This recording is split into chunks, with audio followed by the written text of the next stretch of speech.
Dubai. Welcome back to Lovin Dubai Show. Our top stories today. Every single person in the region is Moroccan this morning. Of course, yesterday there was a massive sight in the sky. And what was it? A meteor shower? Marketing stunt? We'll tell you about that. We're also talking about the greatest places to work in the country if you are a millennial. And robots are doing contracts. Can you believe that? That is all coming up later in the show. But before we get there, we want to start with something that has been tickling our minds, boggling the spectrums all morning. Okay, so basically we saw something on the internet and then Casey and I are like, okay, what would we do if it were us? Now, it was a person who got paid to do absolutely nothing at work and he sued his company. So now we were thinking, like, if we were in his position, would we stay in that job, get paid and do nothing, or would we do what he did? It's so interesting. We won't go deep into the story, but it was an Irish man who was a whistleblower on the fact that he wasn't working. Yeah.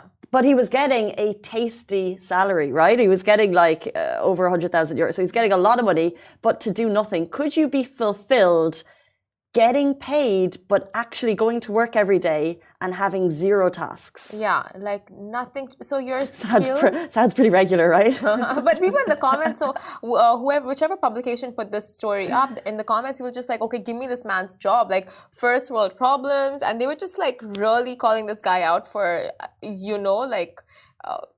being too ambitious. Well, it probably sounds quite privileged, right? Because he's getting paid, he goes to work, but he was basically saying he wasn't getting any challenging tasks because of issues. So he was There's a lot more to this story in specific, because he spoke out against the management. Like a lot of things went on about this story, but you in specific. Oh, okay. What would you do? You get paid a hefty amount to do absolutely nothing. Would you go ahead, take the money, take the salary, and just come to work and faff around? I do that. No, I'm joking. That's exactly what I do. Really tricky, because you would think you want to be fulfilled every day. Yeah. So if you ask me if I got a large sum of money in the lottery, what would I do with that? And it's like, well, I'd start something that I was really passionate about. But if you actually have to daily go to something that you're not passionate about, and you have nothing to do, so it's literally a nothing day, and you're signing yourself up for 5 uninspired days for the next 40 years. Yeah. That sounds like a no. That is a no. And it literally drains you of your skills and of learning and of so many things, because you might get the job for all these expertise that you might have in the field, and then you work doing nothing, you don't put them to practice, and then you lose your skills. So if in the case you are let go, your next job, what are you going to do, right? You're just going to be like, oh my God, I don't have the skills anymore. You don't have the knowledge of how to work this, of how to operate anything. So you're just confused in life, right? So it's a no. I think it sounds like the dream. Yeah. So every day you're getting ready for work and you're thinking of all of the tasks ahead of the day, and it's tiring. So the fact that some guy is going in every day and getting paid to do nothing sounds dreamy, but actually the reality of it, not for me. Yeah, so what this guy did... What about you? No, 100% not. Like, it just doesn't make sense. You want to, like you said, uninspired. You want to be inspired every day of your life, especially at work. I think we just have to understand the fact that whether or not we like work, we're going to be doing it for the next 40 years, 5 days a week, potentially, depending on your age. And so you need to find something that you like. Exactly. Oh my God, I'm seeing the Instagram IGTV comments and people are just going ham with Morocco's flags. It's a top story because I said that the caption on the live is everyone's Moroccan today. And yes, we are. So let's jump into that story. Yes. What a night of football. The whole of Dubai is celebrating Morocco's historic victory last night. So it was incredibly tense from start to finish. And now the entire Arab world is Moroccan this morning. And we all watched Morocco make history last night. And it was 0 but 0-0. But Morocco had clean penalties. A lot of stuff were going on there. So going 3-0 and breaking into the quarterfinals for the very first time. And now it's official. Morocco have booked their spot in the quarterfinals. And that is huge for this region. It's huge. Massive. And I've been following this one Bollywood/Moroccan actress, Nora Fatehi. And she's been a part of the FIFA World Cup song. Like she's one of the official singers. And she's literally been rooting for Morocco since day one. And she must be like, you know, on cloud nine. The region is on cloud You nine. cannot beat that. I don't know what it would feel like, but you cannot beat that passionate moment of your country. And the funny thing is, the whole "I'm Moroccan now," by the way, like that, everyone right now is rooting for Morocco. Like we were all for Saudi when, you know, they had their historic wins, and even though they didn't make it through to the 16, we're still all for Saudi because they did such an incredible job. This is the first time the World Cup has ever been shown in the region, and now we actually have a big, you know, there's a big load of support. And, you know, Hakimi, when he got that third goal to kind of clench the victory into the quarterfinals, I just have goosebumps thinking about it because I watched all of the fan celebrations. And if you want to see some really special ones, go on to Lovin Doha. They have one man on his TV. And that's what's so special. You don't need to be out at the fan zones, even though the celebrations, it's just you watching your country make that very special, huge leap on the world stage of football. And it's just beyond. Love it so much. One person out of the sea of red flags, one person just commented with a whole bunch of Brazil flags, and that is, I was Brazil. I mean, honestly, I was hoping you guys won because I got you guys in the office lottery, but whatever. They're still in. They're still in? Yeah, they. Oh, Brazil. Sorry, I got Spain. Oh, okay. Oh, it was Spain versus Morocco. Spain and Morocco yesterday. last night. Spain's out. Brazil is still in. France is still in. I think they're going up against the England. I was going to say the England. They're going up against England, the UK. And I have France in sweepstakes, so I'm all for the Blues. Oh, so you're out. I'm out. Anyway, I was never part of this office lottery. I was never in anyway. Yeah, because I encouraged it. Okay. But, however, minutes after the final penalty was taken, His Highness Sheikh Mohammed bin Rashid Al Maktoum, Vice President, Prime Minister of the UAE and ruler of Dubai, he congratulated the team, calling them Lions. He was followed by the Crown Prince of Dubai. Every single person in the country is rejoicing in this historic win. We cannot wait for the next match. And what a moment, what a night. And you heard the beeps if you live in a built-up area, because there was beeps, there was noises. Last night, the skies at Dubai were lit. Yeah, I mean, firstly, the noise. The noise was immense from the winds. And then when you look up in the skies, you see something that is so super strange. You're just like, what is happening tonight? So Dubai residents witnessed a strange meteor-like shower on Tuesday night. So was it a bird? Was it a plane? Was it a meteor shower? Was it a marketing stunt? Dubai residents living towards Barsha, Furjan, Jumeirah were all left in awe and confusion over this glorious sight seen in the sky that appeared to be a meteor shower. But much to our disappointment, the asteroid-esque shower was actually nothing but nothing celestial. But they were wingsuit pyro skydivers. Now, our DMs were flooded with these videos. I missed them, but I feel like I saw them thanks to you guys. So thank you as always for sending them through. Some pages reported that it was a Gemini meteor shower. And although we very much wish it were so, the recent reports are saying it's skydivers with their flares on. And that is insane. Like how we can be, it's not, okay, deception is not the word, but it's just like, it looks so much like a comet shower. Like it looked like an asteroid. It can be whatever you want it to be. I guess. You can make 8 wishes. If I saw it, I would have so made a wish. It still counts. It still counts. When you see it on social media? No, I don't think so. It's like if you see it in real life and you made a wish, because it's still something alien in the sky. Oh, yeah, it is. That's true. I would still make a wish. I make a wish if a plane flies over me. Okay. I make a wish when the clock says, when the clock is matching. So if it's like 11:11, 12:12, 22:22, 12:12, always. 22:22, oh, like in digital clocks. Yeah, any excuse to make a wish, just take it. So you know what? You know a Haley Williams song? Airplanes in the night sky were like shooting stars. Really make a wish right now. You don't know it. I do. You're doing really well. I just want you to keep going. It's nice. So it's like we'll just pretend these skydivers were meteors. And we will make wishes to work in the best places to work in 2022, because that list has been revealed.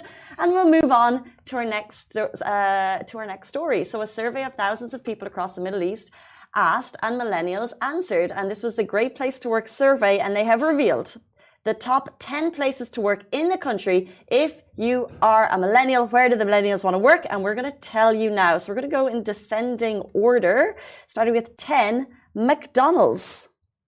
Top 10 place to work. So potentially the different reasons for this factor. So career progression, different things in place so you can kind of move up in your career. So McDonald's number 10. Number 9, Full Circle. Number 8, Ajman Police. Huh. Nice. Yeah. Eva Interiors. Oh, cute. I like your responses. Pizza Express. Yeah, I see that. I see that. I wonder if they get a discount. Oh. Hadi Express Exchange. Yeah. Okay, there's McDonald's is in the list again. I think the first one was RICC McDonald's. Number 2, number 3, Century Financial. Number 2, Dubai Police Academy. The benefits. You're going to get the benefits. Oh my, what are the benefits? And imagine just that everyone loves you. Like whenever we do a story about Dubai Police, and everyone's like, Dubai Police, mashallah, they're the best. Yes, you just know. And finally, the top place for millennials to want to work in the country is The One, which, as you guys know, is a very fancy, nice furniture store. Which one? The One. Oh, The One. The One. The One. I thought you were like The One. The One. The only. The One. The One. That's the one. The irony there. It's The One. So The One is a very big furniture store founded by a Swedish entrepreneur and philanthropist, Thomas Lundgren. It's very well known in the UAE. They have stores across the Middle East and North Africa. But here in the UAE, it's a very great place to work, according to millennials. Now, I needed to check exactly what millennials are. I'm so surprised. I really thought Amazon would make the cut. I thought Google would make the cut. I thought maybe Lovin Dubai would make the cut. But none of the companies I assumed actually hit the list. Where are we on the list? Millennials are known as Gen Y. Okay, now we're Gen Z. I don't understand. All this while, I was under the impression that it's Z, X, and it just goes like X, Y, Z, X, Y, Z. It's like Gen Z, Gen Y, Gen X, and then goes in descending order. So when I was in school, it wasn't a thing. I don't think so. Order. And now it's becoming a way. So if you are born between 1981 and 1996, you're considered a millennial. So I am bang in the middle of millennial town. So I want to work at The One. I'm a total Gen Z, that's for sure. Gen Z? Yeah. No. I think I'm a Gen Z. You're a millennial. I'm a Gen Z. Maybe you're Gen Y. Okay, Simran and Shahir are Gen Zs. Yeah. That's why. Yeah, we're Gen Zs. That's why. That's why. That explains a lot. It explains everything. It explains everything. But we're like the top tier Gen Z. Like the more mature bar of Gen Zs. You and Shahir, or just you? Okay, fine, just me. Then there's Shahir's bar. Then it's like I don't want to, really say anything about the Gen Zs of this generation. AK, what are you? Gen Z. Gen Z also? Our entire office is Gen Zs. Does anyone know what that feels like to be the only millennial in a Gen Z world? Well, you're not the only millennial. Chai is a millennial too. Is he? Yeah, he's got the full millennial energy. I love Chai. Anyway, speaking of places to work, your life's about to get easier. So, employee contracts runtime has dropped from 2 days to just 30 minutes. Now, robots are taking over one job a time, one sector at a time, one skill, one department, one day. And recently, news just broke that the UAE's Ministry of Human Resources and Emiratisation has launched an automated system to complete employment contracts without human intervention in just 30 minutes instead of 2 days. And the ministry also announced the completion of more than 35,000 smart contracts in the first 2 days of this new system's launch. Another innovation to make your life easier in the UAE. The strategy was adopted by the UAE cabinet in October 2017 to enhance government performance, accelerate transactions, and developing innovative working environments. This will also look at pushing the UAE government as the first in the world to invest in AI intelligence across vital sectors and provide 100% of its first-line services through AI. So you will see these services rolling out more and more as you use them, as you need them, when you're updating your contracts next time. Hopefully your runtime will have decreased from 2 days to 30 minutes, which is amazing. you know, in one side, you look at this amazing new thing that started that, you know, like your paperwork gets completed much faster without any human errors. And then at the same time, you realize, wait, actually, robots are taking over. But they'll take over, but then like it's a circle of life, there'll be new jobs created. What are these new jobs? Robotics, right? You're in a good industry. Robots can't take over. Of course, they can take over they actually anything. can because they're writing news stories. Robots, They so can. They can't take over your personality. You can't teach a robot personality. You don't know that. Like there is Eva, you know, the Emirates NVD operator. She has her personality. No one likes her personality, but she has one. Shady. Question. If you could be cloned and clone Simran could go to work every day and do everything, and then Simran just stayed at home and slept. And then the real Simran just slept and became lazy. And then you kind of like talk to her at the end of the day. You're like, that was a bad move, and like you like improve her, like give her suggestions. You manage her. I feel like she would take over my life and be like the cooler version of me while I'm sleeping and eating junk food at home. Like definitely not. I think we would develop like severe anxiety and we would be jealous of our clones, and it would just turn into this weird thing. No, exactly. Cloning is just not a good idea, I guess. Cloning is not a good idea. I don't know. Would you clone yourself and do that? Would I clone myself so I could sit at home and be lazy while clone Casey went to work? It sounds pretty awesome. It sounds great. You wouldn't get jealous like you just said you would? I mean, no. I think so. I'm not sure. If I had the opportunity for a clone to run my life, would she be better than me? Like, would it be the point that then she evolves into a greater direction than me? You know what I mean? Like, and then she's coming home to teach me. Okay, someone just said, always Richie on Instagram, your show is simply epic. And I think we will end it on that good note. That's epic, thanks. Just always Richie. But yeah, some nice comments coming through. Good morning, Lovin Dubai from Nutrition Coach. We have like the cutest comments today.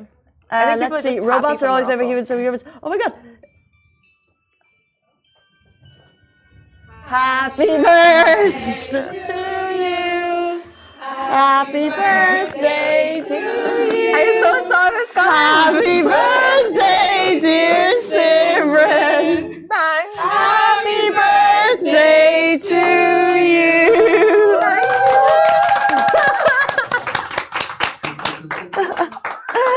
They're squidgy croissants. I heard you all outside. So did I. I'm like, why aren't we ending the show? So you're 30, you're 25. And a video, make a speech. Did you guys know it was Simran's birthday? This is so cute. Thank you. You missed someone. Who did I miss? I don't know. You guys want a croissant each? We'll do like a Mean Girls moment. One for. This is why we don't have food in the studio. While it's your birthday, you have 30 seconds to tell everyone a piece of advice, because it's not just any birthday. Simran is turning quarter of a century today. Do you have any advice? Why is she doing that? Century, wow. Do you have any advice for You would people know. who could be in your position? What would you say? Live every day like it's your last. So cliche. Life is short. You just don't know what's gonna happen tomorrow. Just love your friends, your family, your colleagues, and make the best of every day. I'm shocked. It was amazing. What a speech. Where was the don't eat meat? Oh yeah, and don't eat meat. Turn vegetarians. A massive Turn happy vegan. birthday to Simran. If you want to wish her happy birthday, please send her a message on DM and we can embarrass her more throughout the day. Thank you so much, everyone, for joining us. Thank you, guys. Bye, guys. That's all we have time for. See you tomorrow morning, same time, same place. Bye.